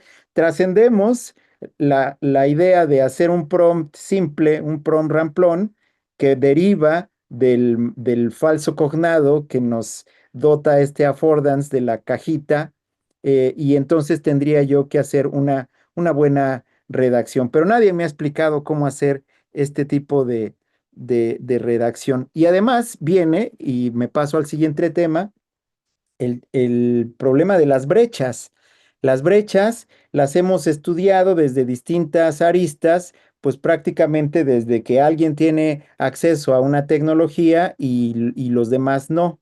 Entonces esta brecha digital, la brecha digital de acceso, pues es la que más nos ha llamado desde el punto de vista económico, donde efectivamente a través de algunos programas institucionales pudiera atenderse, dándosele a los estudiantes una tableta o una tarjeta de acceso a Internet, o abriendo las redes para que ellos puedan acercarse a las dependencias de las instituciones de educación superior y tener acceso a Internet, ¿verdad? Y luego hemos visto otro tipo de brechas, las brechas pues cognitivas, donde ya encontramos algunas personas que hacen usos más pues profundos, más expertos de la tecnología, y otros que apenas tienen un uso pues inicial, que sería el caso de los prompts simples contra los prompts o los super prompts, que también se les puede llamar. Y aquí abro un paréntesis, no sé si sea necesario, pero el prompt es la forma en que se le pide a la inteligencia artificial generativo la instrucción. Es una consigna que no, esto ha sido tan rápido que no ha dado tiempo de buscar una traducción aceptada ampliamente. Entonces el prompt, que los más canosos recordaremos que el prompt era ese C 2 diagonal mayor que en el MS2, ¿verdad? Y el prompt lo que hacía era esperar nuestra instrucción. Y en otras charlas hemos tratado de identificar si el prompt pudiera venir de la forma en que contestamos el teléfono. En México decimos hola o decimos bueno, pensando que el cable está bueno. En inglés sí se dice hola o hello. En Alemania contestamos con el apellido, yo contestaría Ramírez. El caso de usar esa forma de contestar en México, pues es improcedente. Si yo contesto Ramírez, una llamada de México, pues mañana voy a recibir, ahora sí, señor Ramírez, buenos días, quiero ofrecerle este servicio, y ya entro en duda. Y en Italia, pues la forma de contestar es con pronto. Entonces pensamos que ese pronto pudiera ser también esta explicación del prompt. O sea, están listos para charlar, están listos para conversar. Y justo sería esa la propuesta, usar la inteligencia artificial generativa para charlar, no como una base de datos de conocimiento, ni siquiera como Wikipedia, como una fuente enciclopédica de datos, sino como un conversador. Y como cualquier conversador, pues te puede engatusar, te puede decir justo lo que quieres escuchar y no lo que realmente necesitas leer. Y además, y Elvia también lo explicará mejor, tiene un montón de sesgos, como nosotros mismos, los profesores universitarios, que habemos de todo tipo, los machistas, los misóginos, los racistas, y que aún así, pues seguimos frente a grupo, seguimos opinando, seguimos diciendo mil barbaridades, y nadie nos cancela tan fuertemente como se les ha hecho a las inteligencias artificiales. Y dicen, no, no la uses porque tiene sesgos de género. Bueno, en realidad esa no es la razón por la cual no la vas a usar. No la uses porque lo que tienes que hacer es pensar y redactar tú, y la vas a usar mejor como un copiloto, que ahí Microsoft otra vez le pega durísimo y de manera asertiva, porque pone el nombre del estándar a su inteligencia artificial generativa. Entonces, si usamos la inteligencia artificial generativa como un copiloto, pudiéramos estar haciendo usos mejores cada vez, ¿no? Pero aquí, y regreso al tema de la brecha, pues tenemos una brecha distinta que quizás es la misma, pero que ahora es doblemente em, pues difícil de abatir, que es el pago. Eh, Usualmente, no sé si en otros países, pero en México buscamos las soluciones gratuitas, las soluciones apócrifas, el software que no necesita pago o que ya viene con su medicina, con su generador de llave para que yo no tenga que pagar por un objeto digital, porque el pago del objeto digital no me resulta em, justo. Pienso que es más justo, incluso aunque yo dé la clase de ética o de ciudadanía digital, siento que es más justo descargar la canción o el libro o el software de licenciamiento abierto o apócrifo. Y en el caso de la inteligencia artificial generativa, que funciona en el lado del servidor, digamos, es una tecnología server-side, pues aquí no hay manera de esquivar el pago, ¿no? Y entonces esa brecha nos está pegando un montón, porque no es solo el que usa, digamos, ChatGPT y no lo usa, sino el que usa ChatGPT pagando $20, $200 o no paga nada. Entonces esa brecha ahora va a diferenciar a las personas pues esto, en los ingenieros de prompts, en los super ingenieros de prompts o en los que usan la inteligencia artificial generativa por el affordance, como si estuvieran frente a Google, haciéndole una consulta muy simple. Eso entonces nos lleva pues a la necesidad de reconocer nuevas literacidades, ¿no? Nuevas literacidades para, para escribir, para interactuar con la tecnología, incluso para pagar. Fíjense, retomando o cerrando ya el tema de los pagos de licenciamiento, somos capaces de pagar la cuota de una supertienda, ¿no? De un supermercado gigante sin ningún problema, aunque solo compremos pasteles y galletas, pero cuando hay que usar software, ahí sí no le entramos. Pero de alguna forma, de repente todos aquí en la sala, 80%, pagamos Netflix sin chistar, ¿no? Entonces ahí sí la suscripción de Netflix, sí de alguna forma se nos fue metiendo y la pagamos sin ningún problema. Pero para hacer pagos, por ejemplo, de inteligencias artificiales expertas para algunos temas, o digamos, inteligencias artificiales generativas disciplinarias, ahí sí le dudamos, ¿no? Y entonces decimos, me gusta este video, este avatar, pero solamente puedo hacer uno a la semana y entonces pues mejor saco 5 cuentas para que haga uno con cada cuenta distinta, pero no soy capaz de pagar $20 que me va a resolver el trabajo y que me va a hacer quedar bien y además me va a desarrollar mis saberes digitales y pues nuevas literacidades. Entonces, el tercer tema que me queda pendiente y para el cual tengo 2 minutos es el primero con el que empecé, que es el de la regulación. Y me parece que otra vez la regulación la queremos hacer desde un falso amigo, desde un cognado falso, desde una affordance que sería como falsa también, en la que nos invita la plataforma o nos invita la tecnología, en este caso el chat GPT y otras, a regularlos como si fuera otro tipo de situación. Es más, hemos llamado a los usos incorrectos de chat GPT como plagio, cuando el plagio está claramente tipificado como el hurto de un texto que está en un libro, en un espacio, en internet, en un soporte digital o impreso, no importa, lo hemos tomado tal cual y lo hemos traído a un trabajo, a un texto que yo voy a firmar como propio.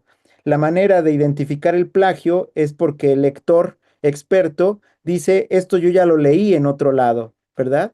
Sin embargo, hemos buscado herramientas como leía en el chat, como Turnitin y Copyleaks para dejar de ser profesores y volvernos policías y en lugar de formar en ciudadanía digital y decirle a los chicos a qué vienes a la escuela, cuál es el sentido de la educación, nos volvemos policías y los queremos sancionar buscando el plagio que de entrada tendríamos que haber erradicado desde el principio. ¿no? Desde las fases iniciales del modelo educativo. En ese sentido, pues creo que regular el chat GPT con reglamentos y estatutos de estudiantes vigentes o reglamentos propios de las instituciones resultaría otra vez un tiro erróneo. Tendríamos que primero orientar en positivo. Me parece que vale la pena decir cómo sí lo podemos usar, cómo sí podemos estudiar en línea, cómo sí podemos aprender una disciplina en una modalidad flexible, como lo hacen los de Isle of Man en Inglaterra, ¿verdad? Porque es una isla muy pequeñita y que la única forma que tienen para estudiar es acercarse a la Universidad de Milton Keynes y poder tener entonces acceso a un programa educativo. Y en ningún momento se piensa en que van a actuar mal, pues si son universitarios. Entonces me parece que, vamos, estoy con una postura muy romántica quizás, pero creo que es la que tendríamos que buscar, ¿verdad? Formar en ciudadanía digital, erradicar las problemas, la deshonestidad académica en el uso de tecnologías y bueno, y trascender y buscar otro tipo de regulación menos punitiva, más en el sentido de la invitación a hacer usos correctos. Con esto terminaría mi intervención. Doctor Ramírez, muchas gracias por su intervención, que creo que en general en la sesión tenemos mucho más preguntas que el tema mismo. Creo que hemos desbordado con estas intervenciones de ustedes el tema, como que nos quedó estrecho el tema, ¿no? Y porque han planteado un sinnúmero de problemas que trae consigo la tecnología y no nada más el problema de la educación a distancia, ¿sí? Hay cosas, por ejemplo, que una gran parte de los que estamos en este curso desde hace algún tiempo hemos vivido, porque hemos vivido desde la presencial, luego fue videoconferencia y luego la pandemia nos cambió. ¿Sí? ¿Por qué? Porque nos trasladamos a- al Zoom.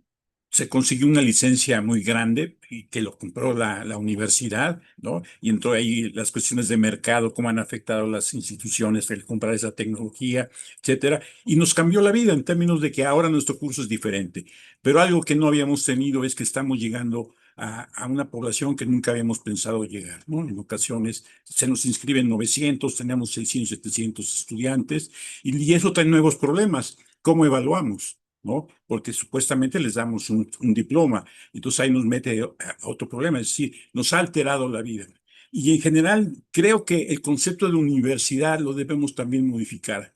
A lo largo de la historia, la universidad ha ido cambiando, ¿sí? Desde, bueno, de la época medieval hasta ahora.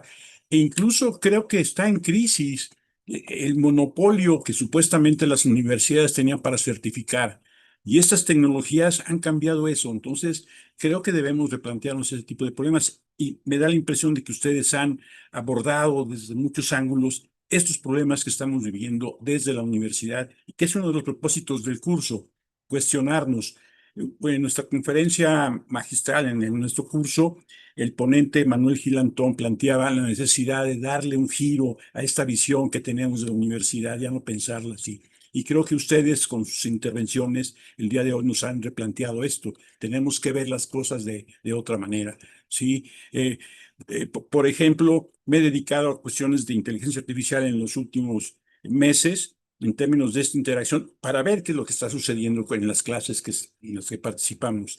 Y interactuando con inteligencia artificial, llegamos a desarrollar mucho el concepto de interacción iterativa, ¿sí? Algunos de nuestros colegas estaban planteando ahí en el chat algunas obras donde se plantea esto, la idea de copiloto, etcétera. Y cómo de repente encuentra uno la noticia de que en China se permite la inteligencia artificial, donde lo importante es cómo hacemos uso de eso, ¿no? Pero en fin, creo que ustedes han abierto un sinnúmero de posibilidades. Doctor Pisanti, muchas gracias. Doctora Garduño, doctor Ramírez, si quieren, todavía tenemos un poco de tiempo, unos 5 o 10 minutos como para todavía, antes de irnos al descanso y dar por terminar esta sesión, podríamos escucharlos en interacción como quieran ustedes. Gracias. Micro, Alex. No se escucha, Alex. Micrófono. Como bien recordaba Alberto, no desde 93 ya me corrigió, pero desde 95 tenemos la disciplina de apagar el micrófono en los medios interactivos. En, Cuando la supresión de eco era muy mala, antes de que se lograran, o sea, uno de los avances que están aquí escondidos, por ejemplo, es la supresión de eco, que actualmente es tan perfecta que se necesita de veras proponérselo para que tengas ecos, ¿no? O sea, necesitas tener dos dispositivos, tu teléfono y tu computadora al mismo tiempo, los dos con el micrófono y con el audio abiertos para producir eco. Ya hay que trabajar mucho, pero en realidad hay muchísima computación detrás de esta interacción. La mayor parte una buena parte, si no la mayor, de los ciclos de cómputo, de procesamiento, se consumen en la interfase y no en el proceso sustantivo, digamos, en este caso de comunicación interactiva. Bien, primero, brevísimamente, muchas gracias, queridísima Elvia, queridísimo Alberto, respetadísimos ambos, y Jorge. Decía nada más quiero saludar al doctor Roberto Rodríguez, lo veo por lo menos en efigie aquí, que ha sido un gran padrino y motor de este curso, un pensador sobre la universidad al que le debemos muchísimo.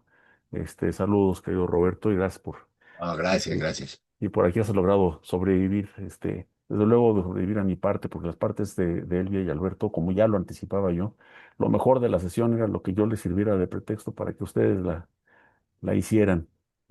Sí que fue, perdón, Jorge, la madre de todos los prompts. Este, las reflexiones de los dos están en otro nivel. El, como Elvia dice, el enfoque psicotecnopedagógico que ella ha desarrollado es verdaderamente algo muy poderoso.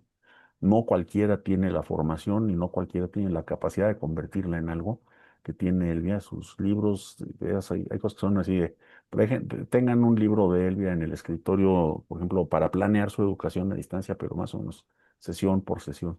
Y las compilaciones que ha hecho Alberto, entre otras cosas, más su obra propia, que son también una joya.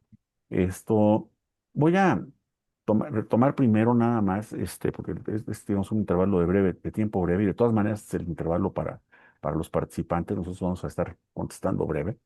Además de lo que ha surgido en el chat, que es de una riqueza enorme, este, en la sección de preguntas y respuestas, hay una pregunta muy sustantiva que viene de Jacob Guzmán Zacatula y que dice, humanizar la tecnología. Creo que es necesario ir definiendo ya esa relación con la tecnología, puesto que históricamente desde su aparición ha causado más daño que beneficios.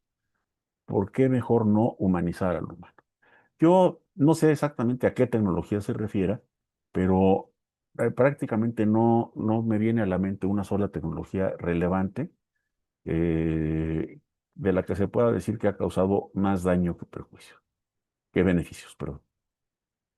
Pienso que eh, tumbos, caminando en zigzag, de lado, a veces haciéndonos daño a nosotros mismos, etcétera. Pero la historia de la tecnología fundamentalmente está regida por sus beneficios. No sería inconcebible, o difícil, no sería inconcebible porque la locura existe, pero sería sorprendente que la humanidad empeñara, no sé qué quieren ustedes, que llevamos desarrollando tecnología 200.000 años o 3,5 millones de años desde que existimos como seres humanos. Probablemente desde ahí estamos desarrollando tecnología, desde ahí hemos desarrollado tecnologías tan elementales como agarrar una piedra, y tirársela a un animal que nos ataca o pegarle a algo, ¿no?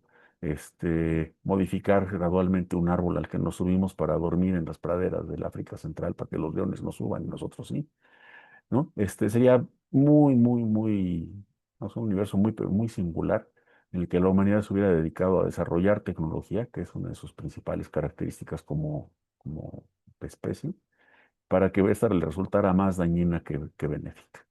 Pues esta es una afirmación un poco audaz con la que yo sí tomo distancia. Esto, sí, efectivamente, un número de tecnologías tiene un currículum oculto que está dirigido al beneficio de un grupo particular de humanos, llámese el capital, llámese los guerreros, lo que sea, pero tarde o temprano en la evolución pasan a ser de doble uso, y tenemos Beneficios, digamos, si tenemos dudas acerca de los beneficios de la tecnología como especie, pues nada más hay que pensar que ahora sufrimos cánceres y enfermedades degenerativas y las causas de muerte son las propias de la edad avanzada. Podemos decir que es un daño producido por la tecnología hasta que pensamos que estas enfermedades son ahora dominantes en la humanidad porque llegamos a esa edad, porque no nos morimos en el primer año después del nacimiento de infecciones, no nos comen los leones, este, porque sobrevivimos hasta los 70 o los 80 o hasta hay quien sobrevive ya. Ya no es tan sorprendente conocer a alguien que vive cerca o más de los 100 años, porque ha logrado no morir de infecciones, no morir incluso de algunas de estas enfermedades degenerativas, fundamentalmente a través de intervenciones tecnocientíficas en la sociedad, tan básicas como el lavado de manos o tan avanzadas como las terapias genómicas individualizadas. Entonces, perdón si tomo distancia filosóficamente respecto a esta afirmación. Dicho eso, ahora sí, eh, por más benéfico que sea el propósito, el origen y el diseño de una tecnología, es impensable que en un sistema tan complejo como la humanidad no surja algún perjuicio derivado de ello. Especialmente tecnologías como las asociadas con la computación e Internet, que son tecnologías profundamente capaces de producir expresiones, no son ellas mismas expresivas, pero son vehículos muy generales para expresiones de conductas muy variadas. Tuvimos mucha suerte en la historia de Internet.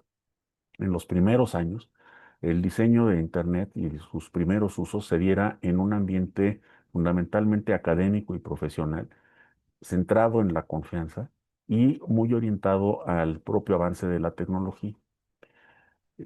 Conforme pasaron los años o las décadas y la tecnología se fue volviendo de uso más extendido, pues se fue volviendo, como dice mi maestro Vinton Cerf, un espejo de la humanidad. Y tengo una tecnología como la calle que sirve para que todo el mundo circule, pues la calle sirve para circular, sirve para comunicarnos. Una vez que se inventó la calle para ir de un lugar a otro, se inventó el comercio, que podía utilizar la calle para transportar los bienes, se podía utilizar para transportar al comerciante o para transportar al cliente, ¿no? La calle es una tecnología de uso general, muy abierta, y desde luego también es el vehículo natural o el espacio natural del asalto callejero. ¿Sí? O sea, una vez que se inventó la calle, se inventó tenerla iluminada, se inventó caminar por en medio y evitar los zaguanes, ¿no? Este, pero eso no fue culpa de la calle. La calle se convirtió en un vehículo para una conducta negativa que ya existía, que era el asalto o la agresión, ¿no? Antes de que hubiera calles, también había asaltos y agresiones. Y lo mismo nos pasa con Internet. Y repito, fuimos muy afortunados. Hay que disipar un poquito el mito del origen militar de Internet. Efectivamente, Internet es un derivado histórico de proyectos de la defensa, de la Agencia de Proyectos Avanzados de la Defensa, pero se desarrolló fundamentalmente en un ambiente civil, entre personas civiles, y además en muy distintos contextos internacionales. Fundamentalmente en Estados Unidos, desde luego, tiene toda la impronta del modo de ser americano, tiene otra impronta americana muy importante que que a veces nos resistimos a reconocer, que es que cuando se adoptó Internet, o sea, se desarrollaron los primeros pasos tecnológicos, se empezó a implementar la red, gracias, Jorge, este, se, se adoptó en contra, digamos, a diferencia de un estándar que estaba siendo propuesto básicamente en el ámbito europeo, que era el estándar que se conoce como OSI, el estándar de interconexión abierta, estaba siendo promovido sobre todo por la Unión Internacional de Estándares y la de Telecomunicaciones. Una de las razones por las que adoptó Internet es porque ya existía y funcionaba y el otro estaba muy lejos de funcionar. Pero la otra fue una preferencia de política, una policy preference de Estados Unidos por sistemas abiertos. Vieron que con sistemas abiertos iban a generar un ambiente en el que la competencia en el mercado iba a generar mayores beneficios que un sistema cerrado y regulado. Exactamente igual que en algún momento de la historia el estándar de videograbado en videocassettes VHS superó en el mercado, se impuso en el mercado por encima del Betamax de Sony. Betamax era mejor en cualquier sentido técnico, pero mantenerlo encerrado en patentes y licencias de Sony hizo que la gente dijera, ¿sabes qué? Aunque sea un poco menos bueno, pero tengamos algo que todo mundo puede producir. Entonces hay que acordarnos de esta impronta en las preferencias tecnológicas. Y vuelvo a dejar aquí, hay un par de comentarios que haré después. Tu micrófono, El Jorge. micrófono. Disculpen, pero tenemos, por motivos de que solamente tenemos hasta las 7 para irnos de YouTube, tenemos que despedir la transmisión, llamar a un descanso, despedirnos de la transmisión de YouTube. Muchas gracias al equipo que hace posible esta transmisión, a la gente, especialmente al ingeniero Fermín Flores. Muchas gracias, Fermín. Y a la gente de YouTube, pues aquí termina nuestra sesión. Nosotros vamos a seguir después de un receso. 10 minutos y regresamos. Y bueno, ahí tenemos varios temas pendientes, a ver si nos da tiempo en una hora y escuchar las preguntas de las sedes. Muchas gracias y seguimos y con estas preguntas, y ahora sí que yo la vería como provocaciones para dar respuesta. Muchas gracias y seguimos.